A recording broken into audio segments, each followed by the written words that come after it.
हमारे पास natural resources तो limited हैं, लेकिन उसे खर्च करने वाले पॉपुलेशन की संख्या में लगातार वृद्धि को देखते हुए 1951 में इंडिया के साथ साथ कुछ और देशों ने सबसे पहले आकर के फैमिली प्लानिंग प्रोग्राम ले करके आए।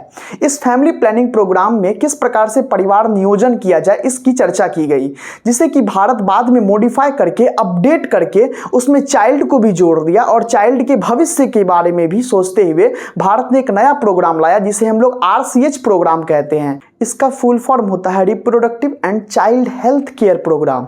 यह प्रोग्राम ना केवल सिर्फ बड़ों के लिए बल्कि बच्चों के लिए स्पेशली लाया गया।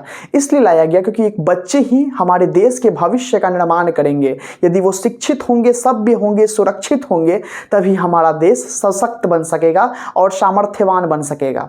इसीलिए बच्चों के विचार को, बच्चों के व्यक्तित्व के निर्माण को सुदृढ़ करने के लिए ही यह प्रोग्राम RCH प्रोग्राम लाया गया।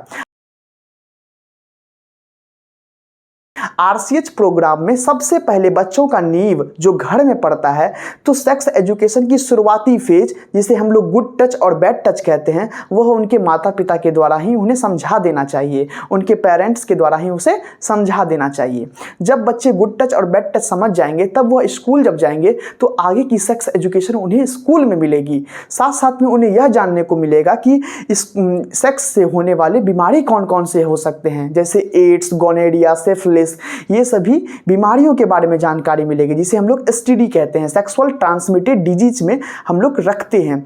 इस प्रकार के डिजीज के साथ साथ हम ये भी जान सकेंगे कि उन बच्चों को हाइजीनिक मेंटेन कैसे किया जाए, इस विषय में भी समझाना चाहिए। साथ साथ में उनके शरीर में होने वाले एडोलसेंस में बदलाव, यानी कि अचानक किसी लड़की का 11-12 साल में ही प्यूबर्टी का आना, फर्स्ट मिनार्की का आना, तो उन्हें इस बारे में पहले से ही अवेयर कर देना चाहिए, ना सिर्फ लड़कियों को बल्कि लड़कों को भी, ताकि वो भी समझे कि उनकी भी छोटी बहनें, उनकी भी जो बेटियां होंगी वह उसके लिए पहले से ही जानकार हों, उन्हें समझ में आए, उन्हें यह बात का ज्ञात हो कि एक मेंस्ट्रुअल साइकिल नेचुरल थिंग है जो कि लड़कियों में होता है।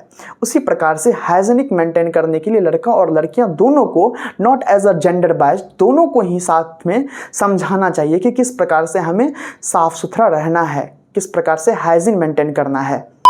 प्रत्येक लोगों को जागरूक करना होगा, उन्हें समझाना होगा कि पॉपुलेशन के ज़्यादा बढ़ जाने के कारण हम सबों के आपस के रिसोर्सेज घट जाएंगे और हम लोग मल न्यूट्रिशन यानी कुपोषण का शिकार हो जाएंगे। हमें पर्याप्त भोजन नहीं मिल पाएगी, हमें स्वच्छ हवा नहीं मिल पाएगी, हमें स्वच्छ पानी नहीं मिल पाएगी, हमें रहने के लिए जगह नहीं मिल पाएगी। तो जब रोटी, कपड़ा और मकान ही नहीं होगा, सांस लेने के लिए हवा ही नहीं होगी, तो हम फिर जिंदा कैसे रहेंगे। इसीलिए हमें पॉपुलेशन को बचाते हुए हम दो हमारे दो के रूल को फॉलो करना चाहिए। साथ साथ में हमें प्रत्येक लोगों को इस बारे में भी जागरूक करना चाहिए कि सेक्स रिलेटेड अब्यूज़, जिसे माँ बहन की गालियाँ कहते हैं, सेक्स रिलेटेड क्राइम यानी रेप्स, इनके बारे में पूरी तरीके से जानकारी देनी चाहिए, खुल करके एकदम बताना चाहिए कि यह एक घिनौनी हरकत है, निहायत ही नीच हरकत है, जिसका सज़ा बस एक ही है, फांसी, खत्म। इसीलिए यह घिनौनी और दरिंदगी वाली काम कभी ना करें, और कोई यदि करता है तो उसका विरोध जरूर करें। साथ साथ में हमें लोगों को इस बात के लिए एजुकेट करना होगा, इनकरेज करना होगा कि जब वे क्वाइटस करते हैं यानी सेक्स करते हैं तो उस वक्त उन्हें कॉन्डम, डायफ्राम, कॉपर्टी, इन सबों का यूज करना चाहिए, ताकि पॉपुलेशन को स्टेबल किया जा सके, उसे एक्सट्रीम पे ना लेके जाया जा सके। नहीं तो खाना का भी लानत पड़ जाएगा। जैसे पाकिस्तान में आटा भी नहीं मिल रहा है ना, उसी प्रकार से हाल हो जाएगा, एकदम रिसोर्सेज घट जाएगा, खाने वाला बच्चा एकदम भरल भरल, बाप रे बाप, कैं करते रहेगा बच्चा सब।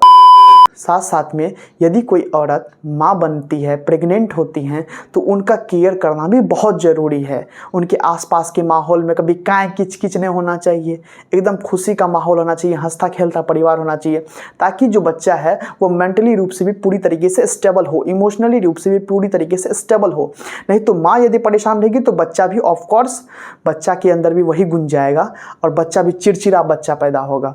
इसलिए माँ का भी खुश रहना बहुत ज़रूरी है। इसके बाद आता है post natal care. Post natal care यानी बच्चे के जन्म होने के पश्चात बच्चे का केयर करना ही पोस्ट नेटल केयर कहलाता है। पोस्ट नेटल केयर में हमें हमेशा से बच्चों को पहले तो माँ का दूध पीना अनिवार्य है, उसको प्राथमिकता देनी चाहिए। साथ साथ में बच्चे को जो फूड देना चाहिए, जो भोजन देना चाहिए, वो हाईली न्यूट्रिशियस होना चाहिए अकॉर्डिंग टू उसके बॉडी। अगर उसके बॉडी के अनुसार हम नहीं देंगे तो वो कुपोषण का शिकार हो जाएगा, मल न्यूट्रिशन का शिकार हो जाएगा, पेट इतना निकल जाएगा और शरीर एकदम हड्डी के जैसा रहेगा, है ना। इसीलिए उस चीज़ से बचाने के लिए हमें बच्चे को हाईली न्यूट्रिशियस फूड देना चाहिए। अब प्रश्न आता है कि इन सभी जानकारियों को आप तक पहुंचाने के लिए कौन उत्तरदायी है, किन की जिम्मेदारी है ये?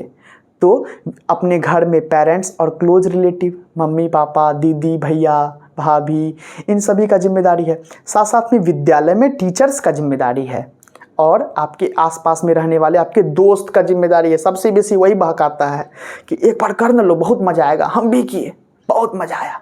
वो अपना तक खाए में जाइए रहा है, तोरो साथ साथ खाए में लेके चले गया, ओकरा तो जानकारी नहीं है था, तोरा तो कम से कम पढ़ लेना था भाई, तो अब तो जान लिया ना, अब ओकरा भेज दो। जो तोरा बहकाया होगा या नहीं बहकाया, अपने सभी दोस्तों को भेज दो ताकि वो कभी भी इस तरीके से अपने भाई बहनों को भी सही राय दे, सही सलाह दे। अब बात आती है कि इन सभी जानकारियों को हम लोग वाइड स्प्रेड में कैसे फैला सकते हैं। तो इन सभी जानकारियों को फैलाने का भी तुरंत ये बताया कि दोस्त को फॉरवर्ड कर दो। यानी कि फैलाने का तरीका क्या है, या तो प्रिंट मीडिया होगा, या तो ऑडियो मीडिया होगा, या तो विजुअल मीडिया होगा। प्रिंट मीडिया मतलब अखबार, मैगजीन, किताब सब। विजुअल मीडिया यानी कि टीवी हो गया, मोबाइल हो गया, सोशल मीडिया। ऑडियो वाला आप सुन रहे हैं विविध भारती आकाशवाणी केंद्र पटना से शिवराज को, विविध भारती केंद्र रेडियो वाला ऑडियो मीडिया, ठीक है। तो इन सभी के माध्यम से हम लोग इन जानकारियों को फैला सकते हैं। तो इसी प्रकार से फैला दो जितना ज़्यादा से ज़्यादा हो सकता है। लाइक और से ठगिए, महाकाल का दबा के लाइक और से ठगिए।